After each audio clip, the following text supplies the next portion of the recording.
खुदावंद मसीह यीशु में मेरे अजीजों में प्रभु यीशु मसीह के जिंदा मुबारक नाम में आप सबको सलाम अर्ज करता हूं। आज की आराधना में आपका स्वागत करता हूं। अजीजों, मैं आप सबके लिए हमेशा प्रार्थना करता हूं कि प्रभु का अनुग्रह आप सबको हमेशा महफूज रखे और सब लोगों के लिए मैं निरंतर प्रार्थना करता हूं कि खुदा सब पे दया करे, सब पर अपना फजल करे। आज के इस मुबारक दिन के लिए धन्यवाद करते हैं परमेश्वर का। प्रियजनों, आज की इस अच्छी संगति के लिए भी खुदा बाप के मशकूर हैं, ममनून हैं, और खास तौर से जबकि आज फर्स्ट एडवेंट संडे भी है, आगमन का पहला रविवार है और प्रभु ने हम सबको मौका दिया कि हम इस मुबारक इबादत में शिरकत कर रहे हैं। आज जो मनन के लिए परमेश्वर ने वचन दिया है, पौलुस रसूल का खत रोमियो के नाम, रोमियो की पत्री निकाल लीजिए आप, 3 अध्याय 19 से 24 पद आपके सामने मैं पढ़ता हूं, आप अपनी बाइबल में देखें। अब हम जानते हैं कि शरीयत जो कुछ कहती है उनसे कहती है जो शरीयत के मातहत हैं, ताकि हर एक का मुंह बंद हो जाए और सारी दुनिया खुदा के नजदीक सजा के लायक ठहरे, क्योंकि शरीयत के अमाल से कोई बशर उसके हुजूर रास्तबाज नहीं ठहरेगा। इसलिए कि शरीयत के वसीले से तो गुनाह की पहचान ही होती है, मगर अब शरीयत के बगैर खुदा की एक रास्तबाजी जाहिर हुई है, जिसकी गवाही शरीयत और नबियों से होती है। यानी खुदा की वो रास्तबाजी, खुदा की वो रास्तबाजी जो यीशु मसीह पर ईमान लाने से सब ईमान लाने वालों को हासिल होती है, क्योंकि कुछ फर्क नहीं, इसलिए कि सबने गुनाह किया और खुदा के जलाल से महरूम हैं, मगर उसके फजल के सबब से उस मखलसी के वसीले से जो मसीह यीशु में है मुफ्त रास्तबाज ठहराए जाते हैं। खुदावंद की बरकत उसके पाक कलाम के पढ़े जाने और सुने जाने पर हो, आमीन। आइए प्रार्थना करें। खुदावंद मसीह यीशु में हमारे प्यारे आसमानी बाप, ये वक्त है तेरे जिंदा मुबारक कलाम पर मनन करने का। हम में से हर एक को पाक रूह का मसा अता फरमा कि हम पवित्र आत्मा की अगुवाई में होकर तेरे वचन को समझ सकें और इस पाक कलाम को अपनी जिंदगियों में, अपने दिलों में जगह देने वाले हों। परम पिता परमेश्वर, जब हम तेरी संगति में हैं, प्रार्थना करते हैं हमारे चारों तरफ अपने पाक फरिश्तों की सेना का बाड़ा बांधना कि कोई भी चीज हमें तेरी संगति से अलग ना कर पाए और शैतान की कोई भी युक्ति किसी भी तरह से हमें दखल ना दे सके। प्यारे खुदावन, अपनी जिंदगियों को तेरे अधिकार में सौंपते हैं और इस दुआ को तेरे पास कदमों पर रखते हैं। विनती करते हैं वचन का बीज जब हमारे दिल की जमीन पर गिरे तो हमारी जिंदगियों में जड़ पकड़े और बहुत सा फल लाए। और प्यारे प्रभु, जब हम तेरी पवित्र वेदी पर से उठकर अपने घरों को रुखसत होते हैं तो प्यारे खुदावंत उससे बहुत सी रूहानी बरकत लेकर जाने वाले हों। खुदावंत मसीह यीशु के जिंदा और मुबारक नाम में ये दुआ मांग लेते हैं, सुन और कबूल फरमा, आमीन। अजीजों, एक बार फिर परमेश्वर का धन्यवाद करते हैं आज की सच्ची संगति के लिए।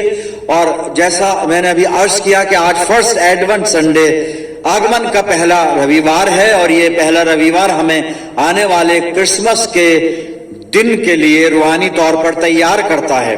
खुदावंद मसीह यीशु की पैदाइश तो नहीं कहेंगे, क्योंकि खुदावंद मसीह यीशु इब्तिदा से खुदा के साथ मौजूद है, लेकिन हाँ, प्रभु यीशु मसीह का संसार में प्रथम आगमन, यह हम कहें कि गॉड ने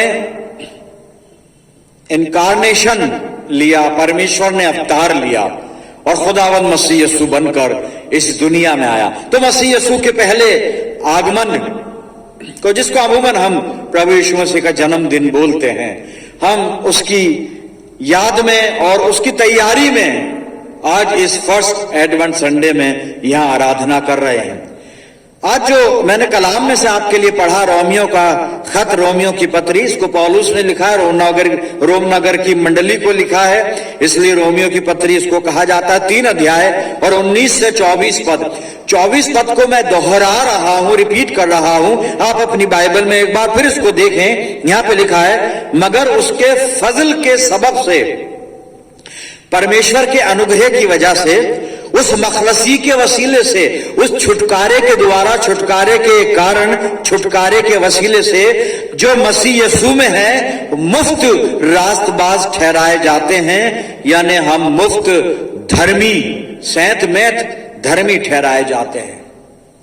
अजीजों, ये बड़े दिन से ताल्लुक रखने वाली आयत है और 23वें पद में पौलुस कहता है कि सबने गुनाह किया और परमेश्वर की महिमा से रहित हैं, खुदावंद के जलाल से, उसके जलाल से महरूम हैं,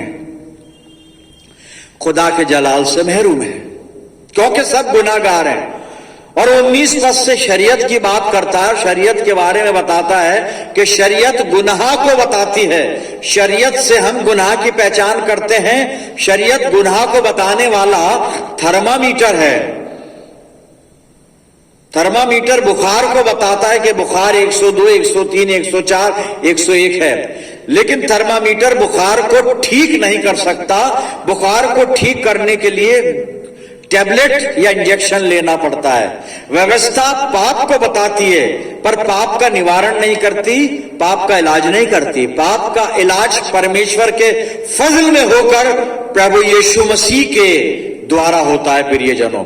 और इसीलिए 24 पद में वो कहता है कि उसके फजल के सबब से, परमेश्वर के अनुग्रह के सबब से, हम उस छुटकारे के द्वारा, उस मखलसी के वसीले से जो खुदावंद मसीह यीशु में है, या जो छुटकारा प्रभु यीशु मसीह के द्वारा मिलता है, हम उसके कारण मुफ्त रास्तबाज ठहराए जाते हैं, सैंत में धर्मी बनते हैं। अजीजों, यही बड़े दिन का मकसद है, यही बड़े दिन का पैगाम का एक पहला हिस्सा है जो आज फर्स्ट एडवेंट संडे को हम बातचीत कर रहे हैं कि नजात खुदावंद मसीह यीशु की मार्फत हम तक पहुंचती है। बड़ा दिन नजात का पैगाम है, उद्धार का पैगाम है प्रियजनों।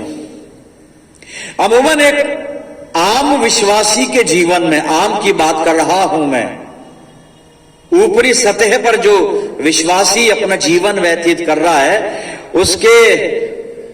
उसके जीवन में बड़ा दिन क्या है। अब बड़ा दिन आज फर्स्ट एडवेंट संडे है और क्रिसमस सीजन शुरू हो गया है, और हम सब जानते हैं कि जो पहली चीज शुरुआत में हम करते हैं, शुरुआत जो होगी वो होगी कैरल से, कैरल सिंगिंग। चाहे वो कहीं एक जगह प्रोग्राम हो, फेस्टिवल ऑफ म्यूजिक हो, या भिन्न भिन्न तरीके से कैरल्स गाई जाए, या कैंडल लाइट सर्विस में कैरल्स गाई जाए, या फिर घरों पर जाकर कैरल सिंगिंग की जाए, कैरल। और फिर उसके बाद इबादत, इबादत के बाद फेलोशिप, गैदरिंग और खाना। यानी एक आम विश्वासी के जीवन में बड़ा दिन है, गाने से शुरू होता है, खाने पे खत्म हो जाता है। लेकिन असली बड़ा दिन जो बाइबल का बड़ा दिन है, वो खुदावंद मसीह यीशु से शुरू होता है और उद्धार पर, नजात पर पूरा होता है। मेरे अजीजों, मैं और आप किस तजुर्बे के साथ बड़े दिन में शरीक होते हैं? अब तक जितने बड़े दिन बनाए हैं, क्रिसमस सेलिब्रेट किए हैं, आत्मिक अनुभव क्या है हमारे पास?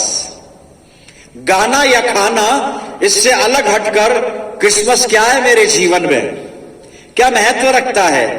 या मैंने उस क्रिसमस का अनुभव किया जो मेरे लिए उद्धार लेकर आया? और उद्धार कौन लाया? खुदावंद मसीह यीशु। अजीजों, उद्धार की सबको जरूरत है, सबको जरूरत है। और पौलुस 19 से 24 पद में, रोमियो 3 के अध्याय जो पढ़ा गया है, इसमें यही बता रहा है कि व्यवस्था ने सबको पापी ठहराया है, सबने पाप किया है, व्यवस्था के अनुसार सबने पाप किया है। और अब पाप का इलाज क्या है? तो पाप का इलाज खुदावंद मसीह यीशु के छुटकारे के द्वारा है कि हम मुफ्त रास्तबाज यानी सैंत में धर्मी ठहराए जाते हैं। यही है बड़ा दिन। तो क्या हमने इस तजुर्बे को अपनी जिंदगी में किया है? क्या यह अनुभव, क्योंकि सबने पाप किया और परमेश्वर की महिमा से खाली हैं, तो अब हमको नजात की जरूरत है, एक उद्धारकर्ता की जरूरत है, एक सेवियर की जरूरत है मेरे अजीजों, और वो है खुदावंद मसीह यीशु। लेकिन मसीह यीशु तक पहुंचने से पहले मुझे ये मानना पड़ेगा कि मैं गुनाहगार हूं, मैं गुनाहगार हूं। एक हवाला मैं आपके सामने पढ़ने जा रहा हूं, पौलुस रसूल का पहला खत जो उसने तीमुथियुस को लिखा है, और उसका पहला अध्याय और 15 और 16 पद आप सुनिएगा। मैं पढ़ता हूं। तीमुथियुस के नाम पौलुस प्रेरित की पहली पत्री, पहला अध्याय 15 और 16 पद में पौलुस लिखता है, ये बात सच और हर प्रकार से मानने के योग्य है कि मसीह यीशु पापियों का उद्धार करने के लिए जगत में आया, जिनमें सबसे बड़ा मैं हूं। पर मुझ पर इसलिए दया हुई, 16वें पद में कहता है, पर मुझ पर इसलिए दया हुई कि मुझ सबसे बड़े पापी में यीशु मसीह अपनी पूरी सहनशीलता दिखाए कि जो लोग उस पर विश्वास, उस पर अनंत जीवन के लिए विश्वास करेंगे, कि जो लोग उस पर अनंत जीवन के लिए विश्वास करेंगे, उनके लिए मैं एक आदर्श बनूं, एक आदर्श बनूं। यहां पौलुस क्या कर रहा है? पौलुस जो कुछ कह आया है 15 और 16 पद में, उसका मतलब क्या है?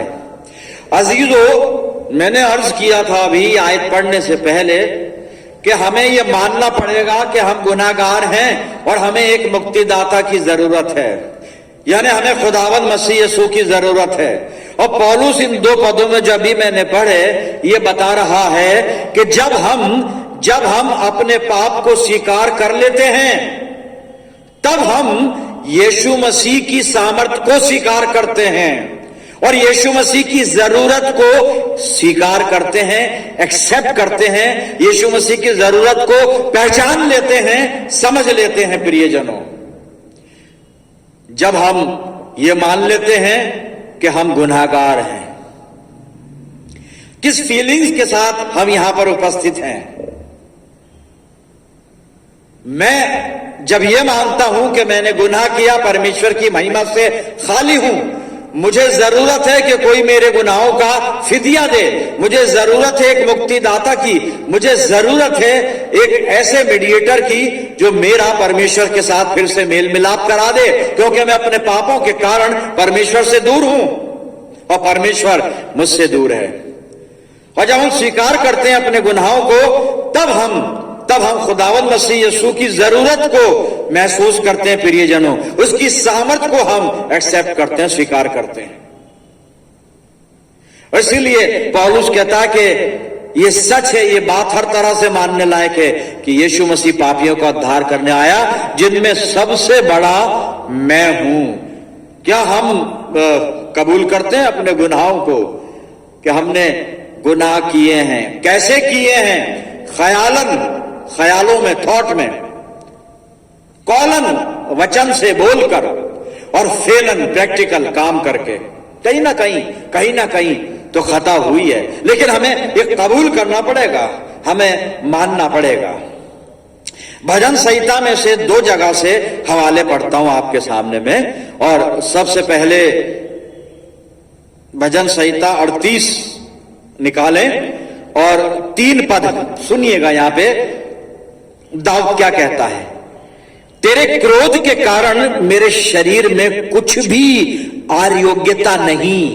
खुदा से बात कर रहा है, खुदा बाप तेरे क्रोध की वजह से मेरे शरीर में रोगी रोग है, कुछ भी आरोग्यता नहीं है। भाई क्यों है रोग? तेरे शरीर में क्या हो गया और खुदा ने तुझ पर क्रोध क्यों किया? दाऊद बताएगा आगे चलकर। आगे सुनिए, और मेरे पाप के कारण मेरी हड्डियों में कुछ भी चैन नहीं। मेरे पाप के कारण, ये कह रहा है मेरे पाप के कारण, ये जान रहा है, मान रहा है, स्वीकार कर रहा है दाऊद कि मैंने पाप किया है। जी हां, खुदावंद मसीह यीशु की सामर्थ हमारे जीवन में तभी काम करेगी जब हम ये मान लेंगे कि हम गुनाहगार हैं, यीशु मसीह हमें तेरी जरूरत है। एक और हवाला दाऊद का सुन लीजिए, भजन संहिता 51 और यहां पर भजन संहिता 51 का 4 पद सुनिएगा। मैंने केवल तेरे ही विरुद्ध पाप किया, मान रहा है दाऊद, और जो तेरी दृष्टि में बुरा है वही किया है, ताकि तू बोलने में धर्मी और न्याय करने में निष्कलंक ठहरे। यह है एक्सेप्टेंस ऑफ सिन मेरे अजीजों, पाप का अंगीकार करना, पाप को स्वीकार करना। तभी बड़ा दिन हमारे लिए सार्थक होगा और मुबारक भी होगा और आशीषमय भी होगा। क्योंकि यूहन्ना ने जब अपना खत लिखा, यूहन्ना की पहली पत्री और उसका पहला अध्याय और 9 पद में वो लिखता है कि यदि हम अपने पापों को मान लें तो वो हमारे पापों को क्षमा करने और हमें सब अधर्म से शुद्ध करने में विश्वास योग्य और धर्मी है। कौन? खुदावंद मसीह यीशु। आज कबूल कर ले अपनी कमजोरियों को, चले यीशु मसीह के पास। प्रभु यीशु मसीह, फर्स्ट एडवेंट संडे मैं तेरे पास आ गया हूं। जब तक मेरे पाप नहीं दूर होंगे, आने वाला क्रिसमस मेरे लिए कोई आशीष लेकर नहीं आएगा, कोई खुशी लेकर नहीं आएगा, कुछ भी नहीं होगा फिर ये जन्म।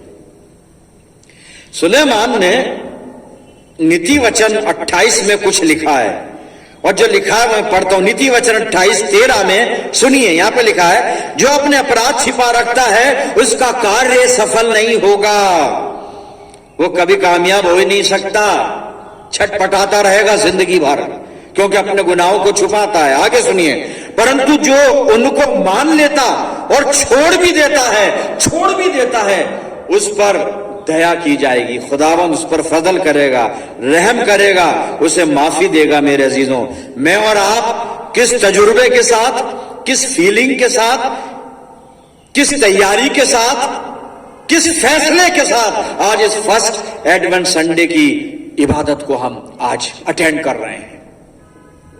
सारी बातें सुन ली, आज कम बात करेंगे, सोचेंगे ज्यादा, फैसला करेंगे हम कहां पर हैं।